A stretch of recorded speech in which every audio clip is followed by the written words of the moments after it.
the last year and a half, and it had appeared in the papers, but they would never say that it was actually the case. They would always say that he claimed this. No one took him seriously, is what you're saying.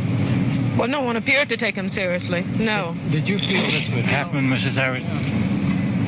Well, my husband and I discussed it, and it wasn't a case that did we feel. I mean, the facts pointed towards it. Several attempts had been made on his life. Is everyone who supported Malcolm X now going to be in danger? Well, I wouldn't have. Well, I haven't in any case yet. I talked to part of my family in New York, but I'm in the dark too. I don't know what's happening over there. What do you think, sir, is likely to be the effect now on the Negroes in America of the whole idea of Negro versus Negro? Well, of course, that has always been a kind of hidden, hidden that is from the white world anyway, more or less, drama.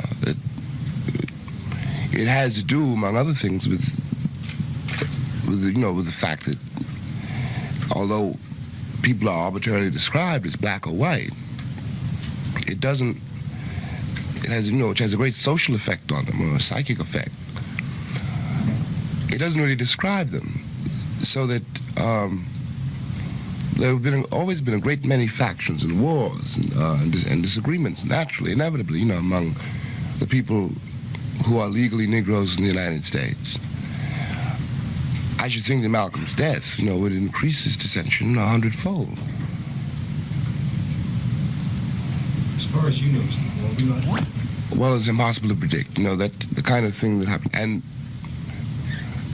Malcolm's power over the people, whom he talked to, was something which came from him.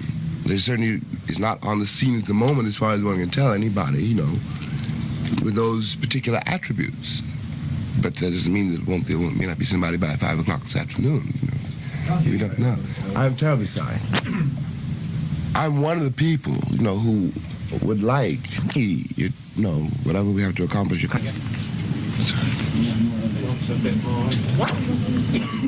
It's much too soon for anyone to say. It's certainly too soon for me. It will certainly have, I think one can certainly say this, it will certainly have a very demoralizing and very bitter effect on the young people. Even, and this, I don't mean necessarily people who supported Malcolm. I simply mean that it's very hard to describe the situation in the northern ghetto, in a northern city. But he was a kind of hero only because at least he had the courage to try to tell, the truth. And it's a very great loss.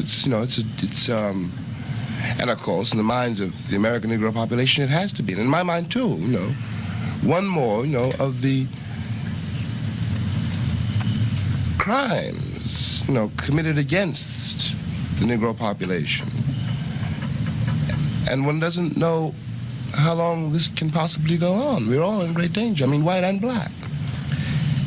Do you fear this is the beginning of violence within the Negro community? Well, of course, one has lived with that terror for so long that, of course, I fear it. I fear that. But I feared it when the kids were blown up in Birmingham. I feared it when Medgar Evers was shot. One feared it when the civil rights workers' bodies were found. It's quite a, we've lived through quite a record. You made a statement immediately after the assassination was made public and said to the people of Europe, it's your morality that's at fault. Could you explain that? I mean that the whole concept of color, is something, after all, which came out of the north of Europe and which had and has until today, very definite social and economic bases. That the legend about colored people invented by white people is in part a legend designed to protect white people from any vivid apprehension of what their history and what their achievements have meant to black people. It's certainly, the cities in which we live in America, and the shacks in which we live in the Deep South, the fact that one doesn't have the vote, none of this is an act of God. You know, it is a deliberate social policy. It is deliberately hammered into place, and it does reveal, you know, something terrifying about the morality of the people who call themselves white. The morality, in fact, of the Western world.